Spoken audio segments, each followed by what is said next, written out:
শান্তি পাওয়া যায়।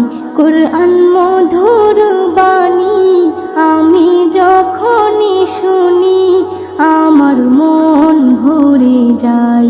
কোরআন